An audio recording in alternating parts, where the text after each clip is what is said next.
Hello, welcome to the James Cooley Show. It's your life. I'm your host, Dr. James J.C. Cooley, and wow, we got another incredible show coming your way. This is a returning guest, and last time she was on, she really inspired and excited us, and also I believe that had a strong impact on our audience because of the things that she and her organization is doing.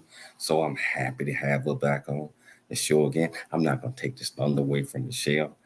She's going to introduce her, and we're going to have a great discussion. So if you want to be part of today's show, whether you're watching on E360 television, transfer TV, YouTube, LinkedIn, Twitter, and over 55 other live streaming platforms. Welcome to the show. If you want to be part of the conversation, all you do is go to the comments. Ask any question that you might have. I promise you we'll get you an answer. How you doing today, Dr. Cooley? I'm fine, James. How are you? I am doing absolutely wonderful. I'm excited about this guest returning. Oh, yeah. She's amazing. I had a chance to talk with her briefly before the show began, and she's got a lot of news about this particular topic. And they're just doing so many great things, this organization, this program. So, really excited to hear a little bit more about it. Yeah, well, so I'm excited about this because you know what I believe is I believe our youth is our future. Hmm. I believe our youth are our future leaders of tomorrow. And I believe that we must do our part in order to help encourage our youth to be the best that they can be and encourage them that they can do anything that they set their mind to. So, and whether it's through music, arts, et cetera, et cetera, et cetera. So I'm excited about this. Michelle, can you please introduce the title of the show, purpose of the show, and introduce this absolutely wonderful guest? Oh, most definitely. So, the title of today's show is Guitars and Nooks in the Classroom. We're having a conversation with Jessica Barron. She's an author and founder, executive director of Guitars and Nooks in the Classroom. She's going to talk about the history of this program, the training for teachers and students, and talk about the National Association of Music Merchants funding. So, she's a lifelong musician and educator whose passion for bringing music, authenticity, and creativity to teaching and learning has led her through advanced studies degrees and work in behavioral disabilities, child development, and clinical psychology, human development, education, educational therapy, plus over 40 years of experience teaching music to beginners of all age. Wow. Her collaborative style and dedication to developmental education has helped her gather, train, and support compassionate faculty with rich and diverse skills and talents. Her respect and love for people and for music has made Guitars in the Classroom a collaborative and participatory organization that's constantly being improved by capable individuals and its expanding community. In addition to building partnerships with school districts and individual schools, she enjoys her work within the music products industry, cultivating positive pathways for business leaders and artists to make a difference for students while building a brighter future for music in education. So please welcome to the show, Jessica Barron. Hi, Jessica. Welcome back. Hey, Michelle. So wonderful to see you again. Oh, it's great to see you as well. And Dr. James Cooley will be on in a few. He has a little technical issues. So we're just going to get started. So your biography is long. So the things we don't know about you. So it's kind of tell us, where you're from, what inspired you to be in the music, for the love of music. Can you kind of go into that? Yeah, that's a really nice question. Thank you. So, for all of you Midwesterners watching today, I am a Midwesterner. There are a lot of us from the Midwest out here in California. And I grew up in the Chicago area, and I was born in 1959. And that was a real exciting time for music because Chicago was a hub for live music, for jazz and blues, but also for the emerging folk music movement, including music for social justice and civil disobedience. So I got involved in all of that. And my very first live concert was the great Ella Jenkins, who is the grandmother of children's music. And Ella is alive and kicking and with us at 100, still bringing that music from early childhood out there to the world through her many, many albums and her wisdom. So I was steeped in all of that. And then also I was very fortunate to have met Pete Seeger, the great Pete Seeger, really one of the great, great promoters of music for social justice and community organization. When I was 6 years old, and I was able to stay in touch with him periodically through my life. So I had so many good influences in music that got me on that road. So really, I'm a Midwesterner who's carrying on a tradition and just bringing in more new spaces in schools and training teachers. Wow. So let's talk about the topic at hand, guitars in the classroom. First of all, what is this program? And can you kind of give us the history of it? Sure, absolutely. We've been around officially for 24 years, but I've been doing the work for 40. And it started for me with a major in behavioral disabilities and visiting institutions where kids were basically being warehoused.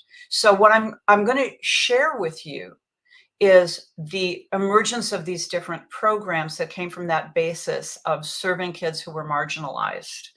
And these days, there are a lot of kids who are marginalized for a lot of different reasons, and we are serving in multiple populations that way. So our work is expanding the role of music in education outside of the traditional pathway of music ed. So when you think about music education, you think about string programs, orchestra, band, and choir. You might think a little more broadly, certainly marching band for sports. That's the more traditional pathway for music. What we're doing is bringing it into the general classroom and into the special education classroom by training those educators. So if you're a teacher, any age child, any kind of classroom, we provide free services for you to learn how to play the guitar or the ukulele, to sing, to be confident in singing and playing at the same time, and then to purpose songs for teaching across your curriculum, no matter what you're teaching. So we're training daycare workers and early childhood educators all the way through high school teachers. And then we send our teaching artists into the schools to work with those teachers to help them develop their confidence in implementing music on a daily basis, integrated in with academics and social emotional learning. Does that make sense? That makes perfect sense. Well, why do you feel that a program like this is needed? I mean, I grew up, we all grew up, we had music, in colleges and maybe in high schools, but why is this particular program so needed? Well, that is a complex question. I'll give you the shortest answer I can. First thing is, music education was undercut and underfunded starting in the late 80s. And so the field has struggled to thrive. And the NAMM Foundation and NAMM as an organization have worked very hard to help bring it back, and they're winning. They are finally winning. We are winning. We are a part of them. We've been with them for 19 years, right? So there's a huge amount of advocacy to bring music back. But what happened in the meantime is that we have 1 to 2 generations of teachers who grew up in places where music education at the elementary level had disappeared. Oh. So Wow. they didn't have early music experiences. But when I was growing up, every kindergarten had a piano. And when teachers were taking their credits for certification, they had a classroom music class where they learned to sing and play with children. But that started leaving teacher credentialing in high numbers in the 90s. So we have 2 generations of teachers. Really, anybody under the age of 40 may have grown up somewhere where they didn't learn to make music. And if you don't learn when you're little, the incentive for going forward with that at the middle or high school is less, because you don't have pitch and you don't have rhythm. You haven't understood what music vocabulary is. So we started this because there was an absence, but also because music is a phenomenal medium for learning anything, whether it's vocabulary, ideas, song content, or it's the actual musicality itself. Songs are great, and song leadership brings the energy up in a classroom. So, this program, is it just centered in the state of California or is it across the United States? Well, kind of both. Our physical location is here in San Diego, but Mhm. we have partnerships with multiple school districts, meaning we can send people out or we can host professional development. So we're partnered in San Diego and some surrounding districts down here, and then Los Angeles Unified, a biggie, and then San Francisco Unified. But we're open to working in any school district, but we need to work where we can reach teachers on a regular basis at that level in California. But anyone, anywhere can train with us for free virtually. So we have teachers in 39 states and also speech and language pathologists. They do great with music, helping kids develop better language skills. Also, counselors who are using the music for self-calming, and on and on. Anybody serving in education anywhere can Zoom in with us. Wow. Yeah, it's an exciting program. And I tell you, we're going to take a station break right now. But when we get back, we're going to talk a little bit about the training for the teachers. As you mentioned that you had to train them for 39 states. And we're going to get off into that, but we're going to get off into a lot of other things. So if you want to be part of this great conversation, all you have to do is go to the platform where you're watching us at and ask any question that you might have. I promise you we'll get you an answer. It's your life, and we'll see you shortly after the break. I never wanna leave. Yeah, I'm right where I wanna be. We got something you and me, and I can't get rid of this feeling. Just like a magnet, we're just like a magnet. The things we have can't be taken for granted. Now I know that it has always been you. I can't help it, I'm so drawn to you. Just like a magnet, we're just like a magnet. The things we have can't be taken for granted. Now I know that it has always been you. I can't help it, I'm so drawn to you. Hey, I'm so drawn to you. I'm so drawn to you. Yeah, yeah.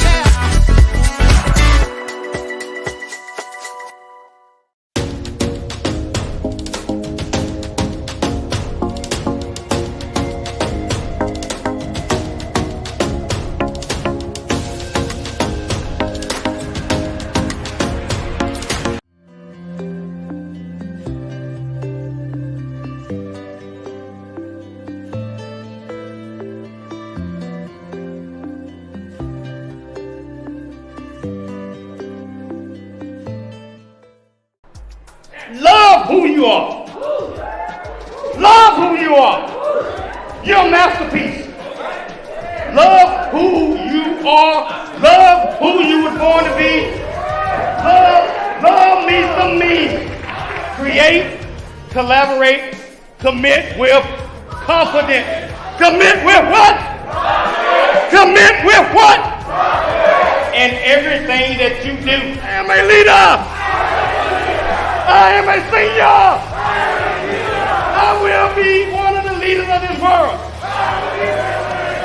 So, if you know yourself, and if you love yourself, you got the confidence, you can share yourself, you can be who you are. It doesn't matter if you short, tall, fat, big, whatever, black, white, pink, gold, purple. It doesn't matter. You step up with confidence.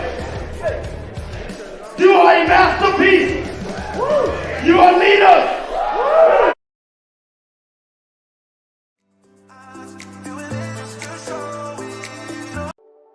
Noah Dingley here, producer of The James Cooley Show, It's Your Life.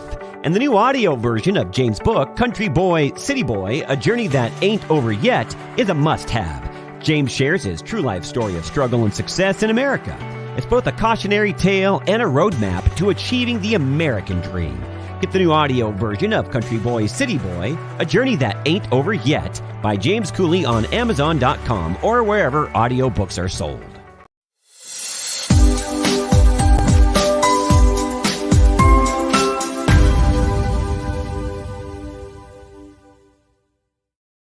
Hello, welcome back to the James Cooley Show. It's your life, and I got this absolutely fantastic guest who's been here before, and she always brings, just like I said, enlightenment. She always bring understanding. She always bring vision on what we can do to expand the world, especially through music. And it's just an absolute pleasure having her here again. And I tell you, if you want to be part of the conversation, just go to the comments portion. Ask any question that you might have. I promise you, we'll get you an answer. Hey, Jess, now you mentioned toward the break that you all are located in, or you have teachers in 39 different states. Can you tell our viewers and listeners how you all go about training them so that they are following similar to the same curriculum and the same advice and the same thing that's going to enhance our future leaders of tomorrow? Happily. Thank you for that nice question. So wherever a teacher or another educational professional is, they can take a training with us, and we time them for after school or evening or weekends. So we make sure everyone can get there. And we have different levels of training. So the first step is to take a total beginner class, unless you're already a musician, in which case you need to talk to us, because we have to make sure that you understand it's a developmental approach and it's unusual. So even if you're a terrific guitar player, you probably haven't tried doing it the way we do it. So we want to make sure that you understand that, and we can put you in the right place, right? So people come in at every level. They may never have picked up an instrument before in their lives, Dr. Cooley. They could be completely out of tune, scared to sing happy birthday in a restaurant, and come to us, and we tell them, if you're working with young children, they don't care what you sound like. They just want to make music with you, and they think you're a rock star. And that's exactly what they'll say to their teachers. You're a rock star. And their teacher's like, I only know how to play one chord. I'm not a rock star. But the kids don't think that way. So that helps teachers on board with us, right? So they can take that first class. It might be an intensive in the summer, or it might be once a week for 8 weeks for an hour. But you're in that class with teachers from all over America. And that's cool, because you're winding up bonding and sharing personal life experiences by working and learning collaboratively. So the vibe's really nice. It's very welcoming. It's very warm. And we don't criticize anybody for anything. Every effort is appreciated. So when someone takes the class, they know, because of being with us, that they're capable. Even of the smallest steps, which could feel new, you are capable, and we'll take you slowly at your pace, or quickly. If you're a fast learner, we'll take you through that trajectory of the training over time. It's not a slam dunk. Most people are not used to this, because we use positive language. We don't use formal language. We say things like hug your uke when we want children to stop playing. We don't say stop. We don't say put it down. We say hug your uke, right? We don't tell kids you're holding it the wrong way. We say cover your belly button. So left-handed people, we give them the left-handed switch so they can learn to strum the way that they have power, or they can say, you know what, I felt better the other way. So it's really supportive. And then people will cotton to this, and they will go boom, boom, boom, boom, boom, boom, boom. They'll come up through the ranks, and they'll say, I'm ready to teach. Just had somebody in Escondido tell me last week, put me to work. So retiring teachers who've had a full-time career, who've been doing this in their classroom, they join our faculty as teaching artists. So I hope I'm answering that question for you. Is there more to it you'd like me to say? No. You explained it perfectly, and that's actually you went deeper, which is thank you so much. We got a question from C3 Communication Incorporation. What does it take to have the GITC program implemented in a new area or school, and about how long does it take to implement the program? Well, it's real interesting because some places it's easy. They're looking for something like this. They hear about our work. A teacher brings it to a principal brings it to principal meeting, and boom, there's interest. That happened in San Francisco. But for some districts, this is very different and very new, and it takes time to cultivate it. So we're working on St. Louis right now, and our teacher there, Terry, she has been working at this slowly for a couple of years now, and now she has found a school where they will host the first teacher training class, and she's got support from that principal to get word out in the district. So now we're ready to launch there. So each case is different. You know, if there's a high need in your community for this, it's quicker. If your community has great music ed, it's a longer conversation because we have to explain, no, we're not music ed. We're music integration. We do this other thing here. So take us through the side door and we'll help you teach math and literacy through music. Does a lot of schools reach out to you all to implement these programs? And what type of students? Is it just at risk? Is it just ordinary? I mean, what is the main draw and the purpose for implementing these in certain areas and certain schools to help our kids, our parents, our teachers understand that everybody learn things differently, and it can be a value of what they're learning, because each one of us are differently. We think differently. Can you talk about that a little bit? Yeah. So in some cases, people will come to us, or administrator from a school district will come to us, or from an individual school, and they'll say, we have started including special ed students in general ed. And that's called inclusion, right?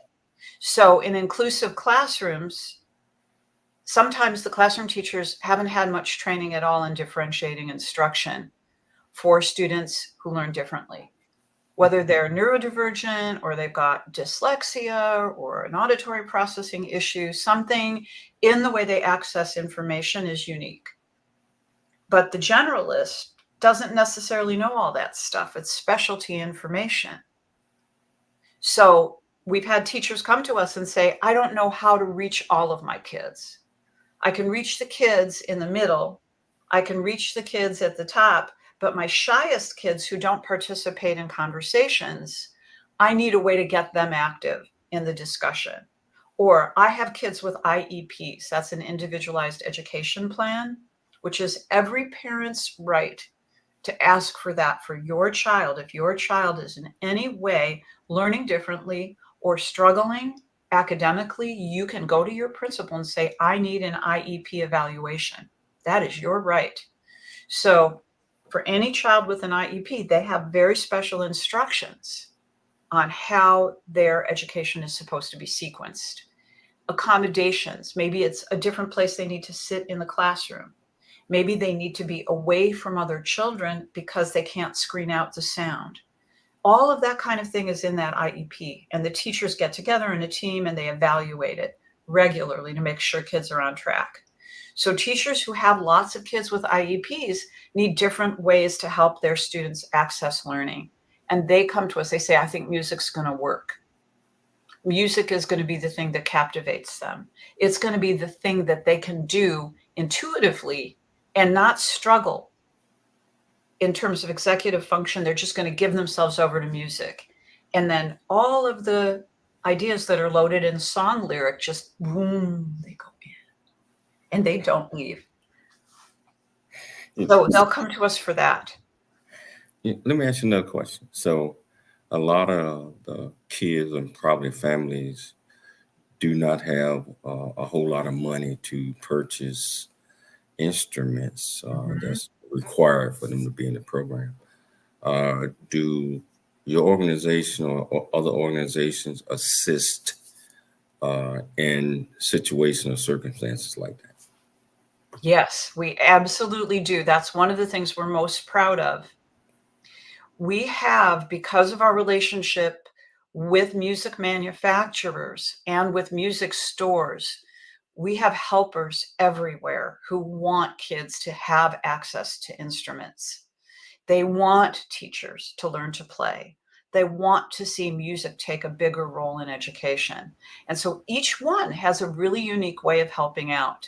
So we have a big list of sponsors. Some of them are on the website. Some of them are newer and aren't there quite yet.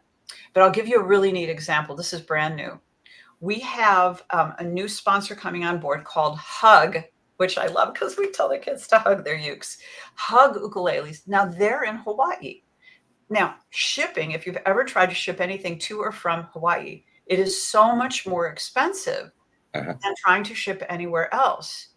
But Southwest Airlines has just started a program for Hawaiian manufacturers who are supplying educational tools and materials off of the islands so they can ship through Southwest at no extra charge. So Hug is just signing their paperwork with Southwest so they can export ukuleles for our programs anywhere in the US at a major, major discount because they are school friendly. They already help in Hawaii. They already reduce their prices. So another one of our sponsors, Saga Musical Instruments, takes off the profit and they sell directly to the schools that are participating with us. And all anybody has to do is call the right person and say, I'm with Guitars in the Classroom. Then the company verifies with me. And then they've got their ukes at a huge discount. And it's great for the music stores because then we're starting all these new families making music. And someday they will go to that music store and they'll buy something new. So we're building the population. And that's a part of what NAMM does. So we're happy to help with those discounts. And then if we get a crazy big shipment of something where everything's got a scratch, but otherwise is perfect, we just give them away. We got a great donation from Kala, and we are putting all of these ukadelic ukuleles into daycare centers because they believe it. That's fantastic. I mean, that's great that organizations and you have sponsors that cares and that intimately involved in making sure that they do their part, make sure that our students get every opportunity that they can. We got about 2 minutes before the break, but real quickly, what has been some of the impacts to, by having guitars in the class to the student, teachers, family, etc.? Can you share a quick story with us? I can. We've had teachers that were getting ready to retire early because they were feeling burned out. And a number of them have taken the program and said, I feel completely re-inspired to teach. I have a new way to get to the kids. It's exciting for me. I'm learning, I'm growing, and I'm going to stay in. And a number of those teachers have stayed in their jobs an extra 2 to 3 years. So the school district has not lost its brain trust. And then they leave at the right time and they say, can I please join your faculty? So I could go through the names of that, but we're helping from diapers all the way through to diplomas. And right now we're working with high school kids who have no opportunity to learn to play guitar. And we're buying a guitar for every single one of those high school kids so that they can learn to play with us after school and then have their own instrument for life. That is fantastic. I'm loving what you all are doing. We're going to take a station break, but we're just starting. If you want to be part of the conversation, all you do is go to the platforms you're watching us on and send any questions that you might have. I promise you, we'll get you an answer. It's your life, and we'll see you shortly after the break.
I'm Dr. James J.C. Cooley from the United States of America, and I am here to just say, first of all, I'm so happy and honored to be on it, to be in the Coffee Book 2023, Unified Brain Z and the other organizations. Thank you so much for giving me an opportunity to be a part of this collection.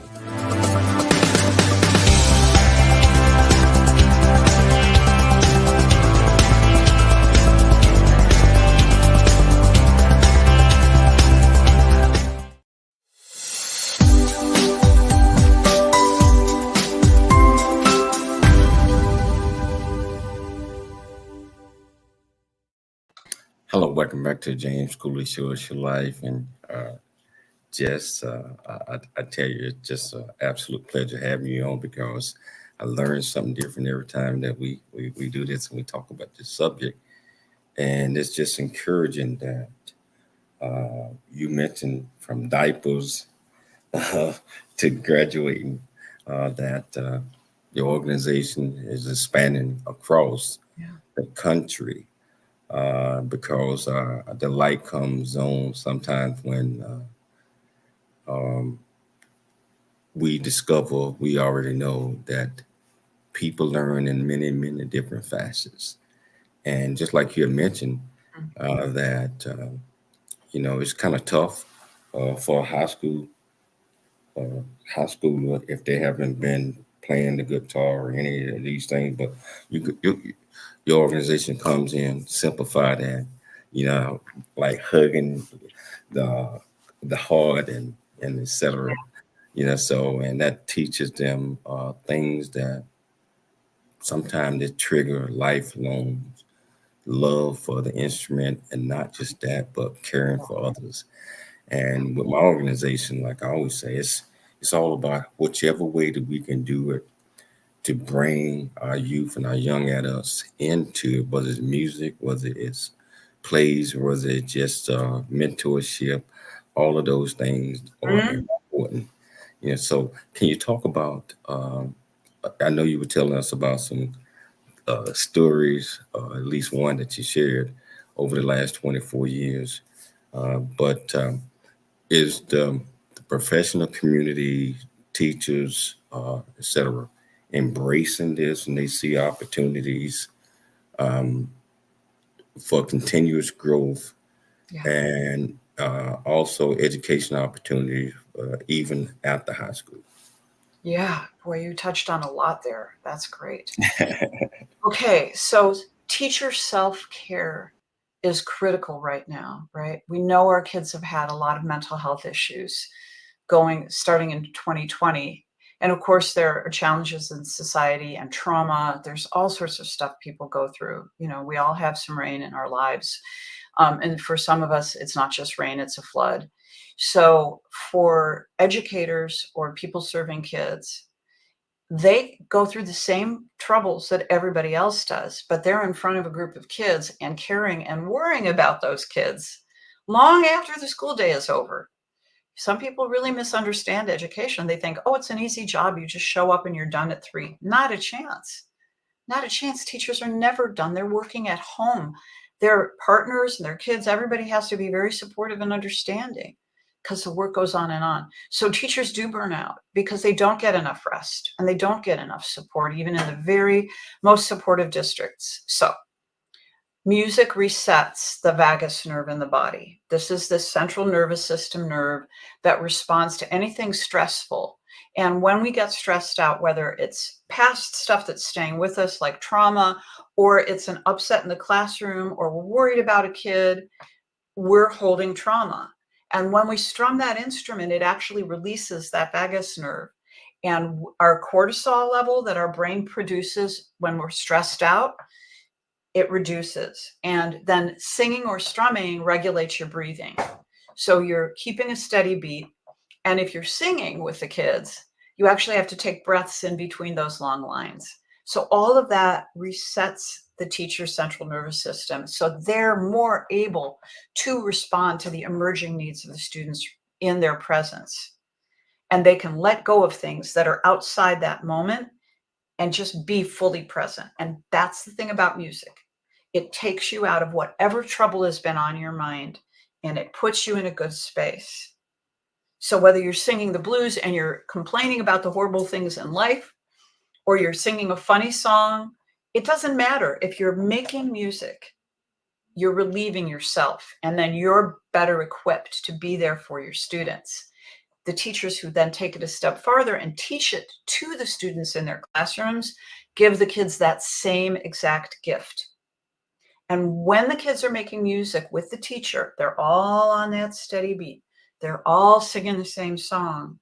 There's a sense of belonging, safety, and community. So the restorative aspect for an entire classroom is very powerful when a teacher is trained to do this on a daily basis. The kids reset and they're in a better frame of mind all day long. And that means learning's going to happen because they're not stressed out. The stress is down. We have fancy language for that. The affective filter is down, and that means new ideas can go in.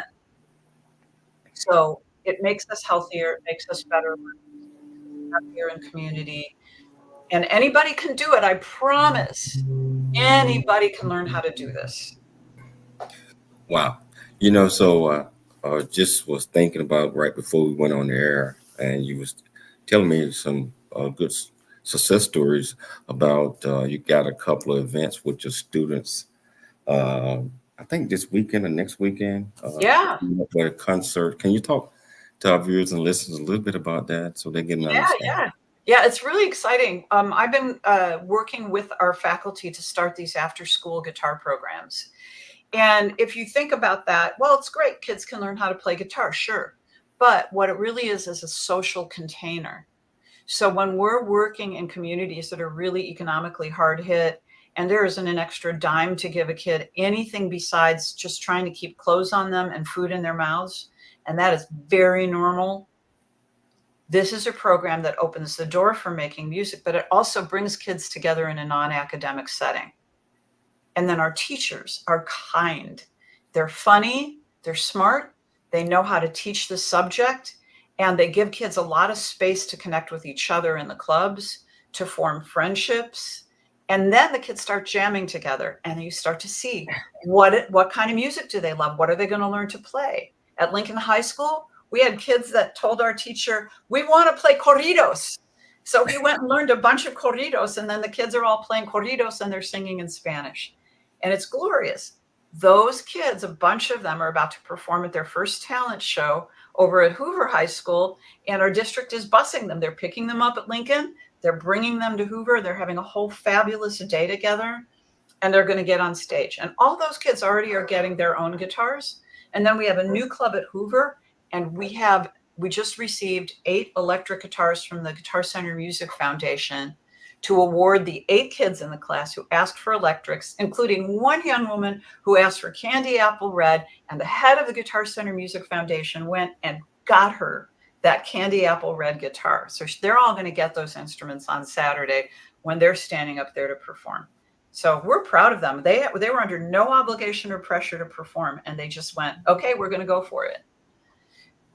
And now we're creating workforce pathways for the kids. We're going to be holding a community event on how to understand and take care of your guitar. And they're going to learn to change their own strings, how to keep the guitar clean, how to know if the guitar is set up right for them to play. And we're working with a luthier here in San Diego, Danny West, from West Guitar Works. He's going to come in and teach the kids how to do that. And we'll bus the kids all to one location. They can all meet each other. We're just, these great things are happening with our district with these career pathways for the kids, and internships this summer too for our high school kids. That is absolutely fantastic. Now, so I know you have mentioned sponsorship. You got all these sponsors, but if the communities and others wanted to get involved in this absolutely great program of yours, how could they donate? How could they get involved to help this extremely worthy cause? Thank you. We really appreciate donations. They make so much possible. It's easy to donate. To donate, you just go to our website, guitarsintheclassroom.org, and click on the donate button, and poof, You're on a super easy page. You can donate any amount you want. Every amount gets something. Every single amount makes a difference. A small donation, doesn't matter if it's small, it's paying for music supplies, a music book. It may be a small item, but they need it, right? They might need an electronic tuners to be able to tune their instrument. That costs us $7. In the music store, it would cost somebody more, but the manufacturer is helping us make this possible. So small gifts matter and big gifts change the world. We're happy for anything, and it can go to whatever age group you want it to. We have programs for daycare centers, general classrooms, special ed classrooms, kids in the hospital, kids who are having to learn at home because of medical conditions. You can go, this is my cause. I want to donate specifically to special ed because I have a kid there and there's no music happening in that classroom. And we'll say, do it and let's get going. Tell us where the problem is. We will do our very best to fix it. You all are doing so many great things, and it's just so important. I'm still harping on. It's so important to give our youth and our young adults an opportunity to discover who they are, and once they find out that purpose, that's through music, through a lot of different things. You are creating a very productive young man or young woman that's going to grow up and be one of the leaders of the world. Yeah, we love these kids. They're incredible. They're incredible. Every single one of them has some amazing story of survival, of grit, of, finding compassion for people in their lives that aren't perfect. Do you know what I'm saying? This is like, we are supporting these kids to find their best selves, and the career pathways is, I think, the most important thing we can do right now, which is to loop in the manufacturers who want to give these kids training. Loop in the programs that are teaching the kids how to design, how to use 3D printers, how to build things out of wood with their hands, because these are going to be the guitar makers, the musical instrument makers of the future. They'll be the ones that are designing those electronic tuners and how those work. Mm-hmm. These jobs are all over, and we want the kids to know they're out there, and all they have to do is open their eyes and ask for a lift. Open their eyes. I like that. We're going to take a station break, but we're going to come back and we're going to continue this great conversation with Jessica. And I tell you what, again, if you want to be part of the conversation, all you have to do is just go to the platform that you're watching us on, ask any question that you might have. I promise we'll get you an answer. Smile. It's your life. We'll see you shortly after the break. I've seen a smile convey I love you. I'm proud of who you are. The one that keeps us close when we're apart. Talking from the darkness of all that we've been through. It seems that there might be a way to leave behind the loneliness we've known and live again life of need.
Hello, welcome back to uh, It's Your Life. And I was just sitting back doing a break, just thinking about a lot of the things that Jess Barron and her team and her organization is doing.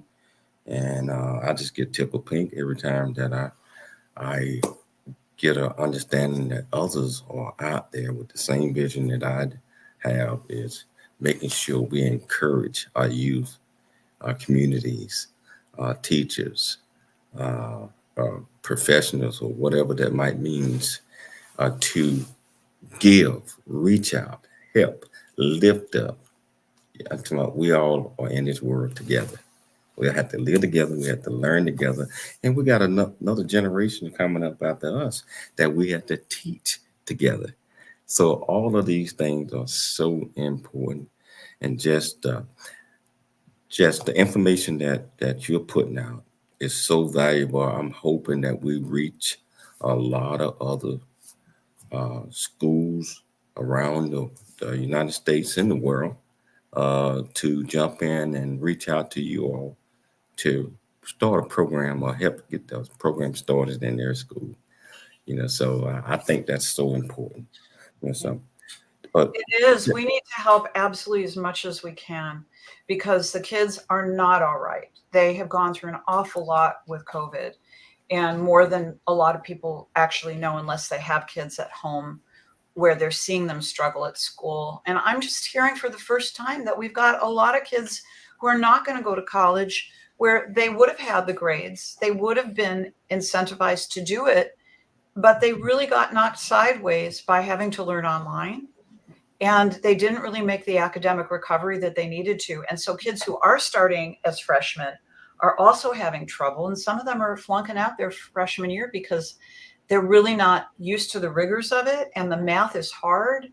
And they missed critical math instruction in grade 6 or grade 9, that made it so they couldn't track with that higher math in high school, which means they get to college and they're supposed to take a remedial math class. But if you back that out 3 years, they didn't get the foundations. So we're needing to help this whole generation of kids find another way to move forward. And technical education is going to give kids a way they can use what they've got and put it into a job or a career that is going to support their life. It's going to help them take those next critical developmental steps. Leaving home someday, starting a family someday. It takes a lot to get to those places. So they need that way forward, or they're going to be at home forever. And if they're at home forever, their parents are going to say, we love you. We love having you here, but we think maybe there's more for you out there. We need to help. That's one of the things when I speak in the high schools, especially to the seniors that are getting ready to graduate, and the parents have given them everything, took care of everything, and they have become so dependent on the parents that, not knowing that in May or June you're gonna walk down that aisle and graduate, and if you haven't prepared yourself technically. It doesn't have to, everybody not cut out to go to college. You already know that. But vocation school, technical schools, or skill sets that you develop is so important to laying the foundation and the platforms that you're going to have to ride on in order to be successful, because sooner or later, mom and dad are going to tell you how to get out.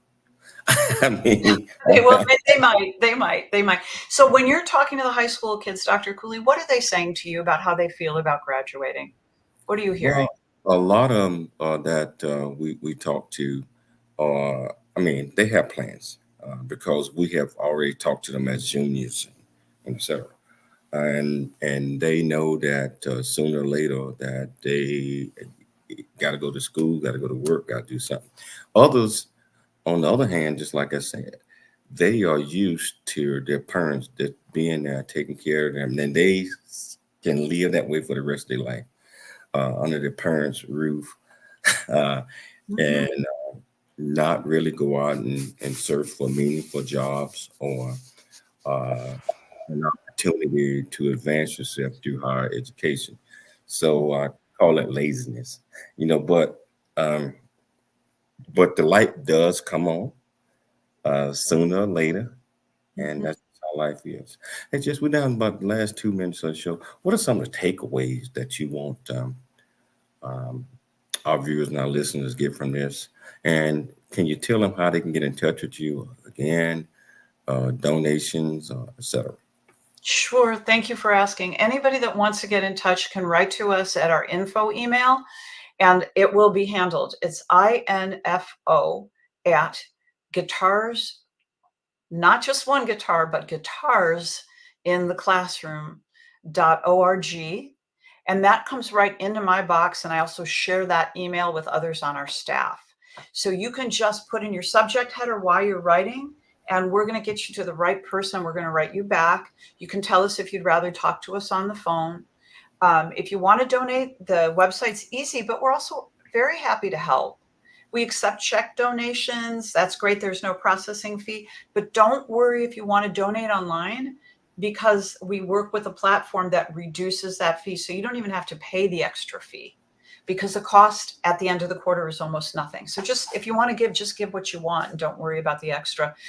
We accept any kind of musical instrument. We will help get those fixed. We will pass them into schools. Even if they're not for our program, we will find instruments a home. So if you've got a tuba and you need to find another place, we'll help you rehome that tuba. But we could use anything with strings on it. And that is how we're doing what we're doing. And if you want to volunteer, just say, I want to help out. What can I do? And we have angel positions in all different areas for helpers. Anything you know how to do that you want to help us do, we're happy to find a way. So it's all community. It's fellowship. We're all lifting together. And if you're in San Diego or LA and you know how to tune an instrument, let us know. We need more tuning angels, because we send the instruments in good shape into the classrooms. Thank you so much for asking all of that. The big takeaway is we can all make music. We can all do something. We can all get better at making music if we make it a priority. If it's on your heart, let us know. We do accept community volunteers into our music classes. If you're doing something with us, you can take the class with the educators. Doors open. Hey, Jess, thank you so much for taking time to come back on the show again. And I'll tell you what, it's always a pleasure to have you. And we've got to get you back again. So thank you so much for taking the time. I'd like You're to thank welcome. Thank you for everything you're doing. You are such a phenomenal inspiration and resource for the kids, for the parents, for the grandparents. You are really here to serve, and it is such an honor to be in the space with you and with your amazing wife. I love Michelle. Hey, thank you so much. And, I'd like to thank Dr. Michelle Cooley for putting together another absolutely fantastic guest. Most importantly, I'd like to thank our viewers and listeners for tuning in to the James Cooley Show. It's Your Life, Monday through Friday, 12 p.m. Pacific Standard Time, and also on Sunday in prime time on KCBQ AM 1170 Answer FM 96.1, and over in every major platform as well. So, as always, I like you to always leave with a thoughts where you're going to always dream big, think big, and be big at everything that you do. We'll be back tomorrow, same time, same place. It's Your Life. We'll see you then.